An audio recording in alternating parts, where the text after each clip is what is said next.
Aqui nos estúdios da Rádio Cultura de Timbó, nós estamos recebendo nesse momento meu amigo Patrick Vailate, da Labo Prime, ele que vem conversar com a gente, vamos bater um papo aqui sobre água. Muito bom dia, Patrick. Bom dia, Aldair. Bom dia aos ouvintes da rádio.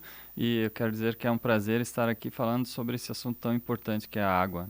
Prazer é nosso, Patrick. Obrigado aí por ter atendido o nosso convite para realmente falar sobre água, esse bem tão precioso para a humanidade que é escasso, que anda tão escasso nos nossos dias, Patrick. É verdade, a água ela se torna cada vez mais importante, né, para o nosso consumo e a qualidade dessa água se torna cada dia mais especial, né? Então a gente tem que cuidar cada dia mais com essa questão da qualidade da água que a gente bebe.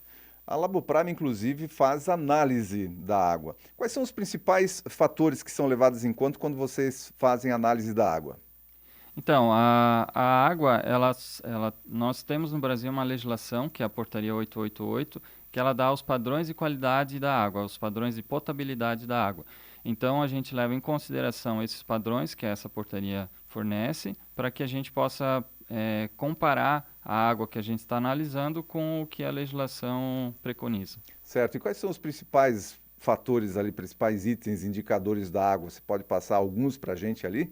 Claro, os principais é a questão de bactérias, né, bactérias, vírus, então a questão de metais também, metais pesados na água, a questão de, que é importante também, mas é uma característica física da água, mas também é importante a questão de gosto, de odor, de cor, né, que pode visualmente a gente, né, ou no tato, no paladar, a gente pode identificar algumas irregularidades na água já só no cheirar ela, no sentir o gosto dela, na visualização da cor. Muito bem. Quando alguém então faz um poço artesiano, semi-artesiano ou um poço desses cacimba que são chamados aí, é importante fazer uma análise da água para saber a qualidade da água que se está tomando. A gente teve recentemente no litoral de Santa Catarina aí uma virose, né, que ficou espalhada, aí um surto de virose e recentemente foi identificado que um rio lá de Canasvieiras era portador aí do vírus, o tal do novo vírus, e a água, então, ela é condutora também, né? Assim como ela é responsável pela nossa vida, Uhum. mas também ela é condutora de doenças se ela não for tratada. Nosso corpo é composto de 70% de água. Então, a gente tem que cuidar, tem que beber bastante água e tem que cuidar com a qualidade dessa água que a gente está bebendo. Então, a água ela é transmissora de várias doenças, né? Por exemplo, hepatite A é transmitida pela água, a cólera é transmitida pela água, várias viroses né, que pode causar aí, disenterias, mal-estar. Então, isso tudo é Esse novo vírus, por o exemplo, novo que é vírus. o nome do vírus, né? É, Novo vírus, que também é transmitido aí é pela água. é transmitido pela água também, né? Então, tem que se ter cuidado com a água que se está bebendo, né? Não é porque eu vou fazer um poço na minha residência que eu vou ter uma garantia de que essa água é uma água de qualidade. Se tem muito uma crença de que a água de poço é uma água boa, uma água pura, uma água que eu posso tomar sem nenhum risco. Mas isso é uma crença, isso não é uma realidade. Porque não tem como garantir que uma água de poço ela vai vir para a superfície com qualidade necessária. Às vezes acontece de a pessoa perfurar um poço num terreno e logo depois perfurar um outro poço 20, 30 metros do lado e um poço dá água de qualidade e o outro não, né? Então isso aí é bem peculiar de cada poço a qualidade de água. Muito bem, isso me leva a uma pergunta. Por exemplo, eu furei um poço artesiano lá, vou fazer uma análise da água. Uhum. Vou fazer ela hoje. É, esse poço, ele pode, mesmo que nessa análise a água está tranquila e tal, ele pode vir a ser, ainda na sequência, pode ser afetado por algum tipo de contaminação. Pode sim, pode Então é sim. necessário que isso se repita, ou que a Sim. pessoa fique atenta aí a. Por exemplo, a água mineral. A água mineral é uma água que vem de poço artesiano. É, o controle de qualidade que é feito nas indústrias de água mineral, ele é diário. Então, por quê? Porque existe realmente esse risco de a água ela perder a qualidade dela durante o processo de extração, né? Então, é muito importante que quem tem poço em casa fazer um controle de qualidade periodicamente, porque ele pode realmente perder a qualidade. Tem qual é a importância da limpeza das caixas de água também? O que que acontece? Por que que é importante limpar periodicamente as caixas d'água? Elas estão fechadas a princípio, enfim. É, se você vê quando a água vem da torneira, sendo ela da rede ou água de poço, muitas vezes ela vai estar cristalina, né? Só que ela, quando ela fica parada, ela começa a sedimentar os sais, os sólidos que ela tem na água, ela começa a criar uma camada de barro, de lodo no fundo, que é o que acontece nas caixas da água. Então, isso ali quando a água não é clorada, principalmente, começa a criar meios para que as bactérias se reproduzam mais rapidamente e com isso acaba correndo o risco de aumentar a contaminação dessa água. Às vezes a bactéria ela vem numa quantidade bem baixa do poço, né, que não vai causar algum mal para a pessoa que está consumindo, mas quando ela entra na caixa da água, que ela tem matéria orgânica ali, que ela tem alimento para ela se reproduzir, ela vai se reproduzir, aumentar a colônia dela ali dentro e quando chegar na torneira para consumir, vai acabar fazendo mal no consumidor. Isso sempre foi uma dúvida que eu tive a respeito da água. Quando eu vejo lá o pessoal, sou síndico do prédio, então a gente acompanha muitas vezes a limpeza da caixa, enfim, e sempre tem, né, de ano em ano feita a limpeza lá, as limpezas periódicas, e sempre tem algum material depositado na caixa, ou nas paredes, ou no fundo da caixa. É um limo, né, nas paredes, um sedimento no fundo. Isso a gente está consumindo esse material orgânico aí, a gente acaba consumindo, porque afinal está na água. E o nosso corpo dá conta disso?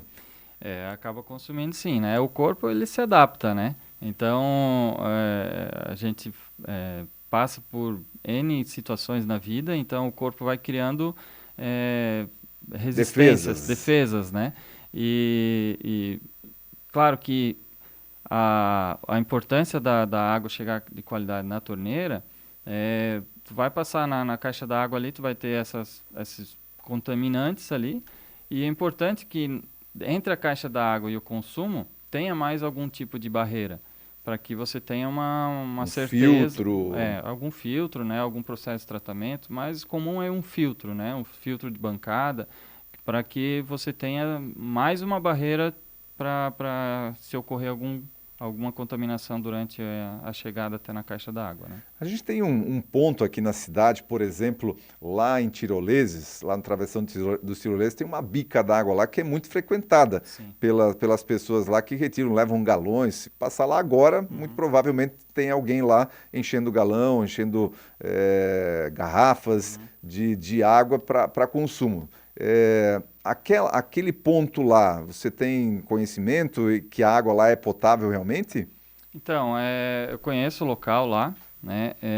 Conheço da fama do local, que muita gente pega água lá, mas é o que a gente vem falando já, né, no começo da entrevista ali, que a água a gente não tem como garantir que ela vai vir sempre com qualidade.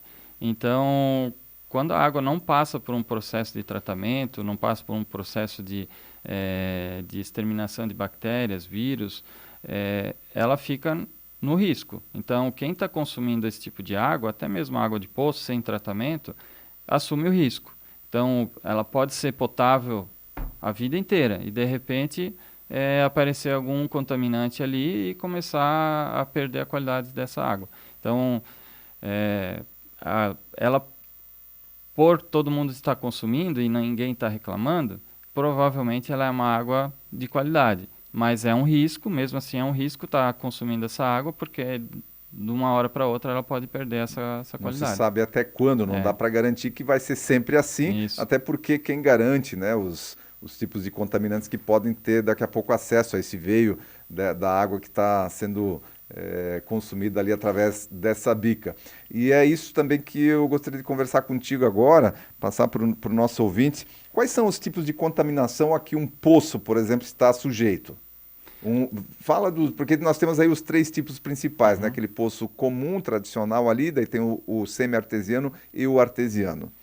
O poço mais seguro para a questão de contaminação por bactérias, né, por micro-organismos, é o poço artesiano, que ele é uma perfuração, ele perfura a rocha, então é mais profundo, é mais difícil ter vida nessa profundidade. Então, é uma água que ela vai estar, teoricamente, com menor risco de contaminação.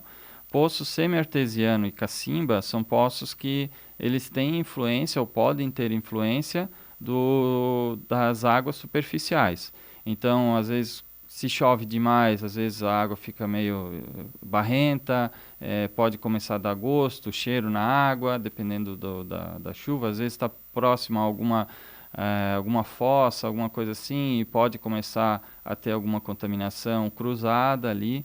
Então, é, com, quanto mais profundo, mais seguro. Quanto mais raso, maior o risco de contaminação.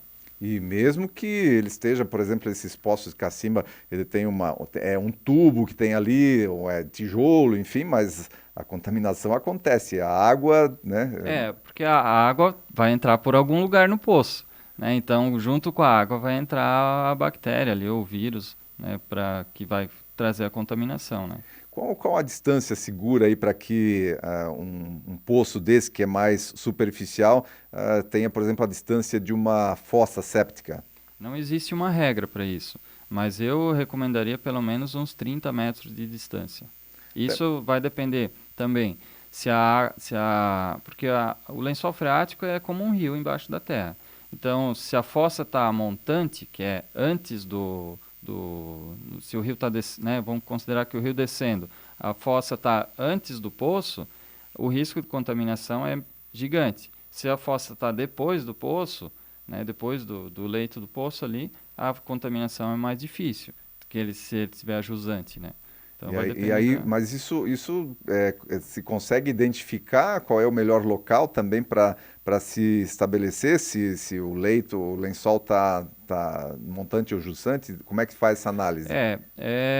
Não é uma regra, mas é mais fácil identificar, por exemplo, para onde que o rio mais próximo corre, né? Então, teoricamente, todo o lençol freático ele segue a mesma linha A mesma direção do rio. da água superficial, ela vai seguir para o rio, né? Então, teoricamente, não é uma regra, né? Mas teoricamente a maioria das condições é assim, né? Então, se o rio corre para minha frente, eu vou fazer um pouquinho mais para trás aqui o poço, né? E a fossa, os contaminantes possíveis eu faço para baixo daí.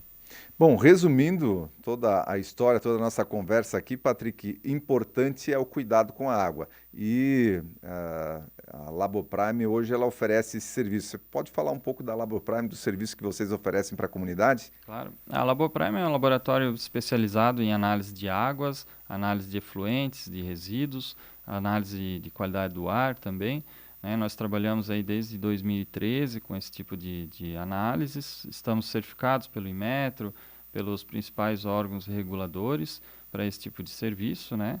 E contamos com todo tipo de análise aí no que diz respeito à qualidade da água, né?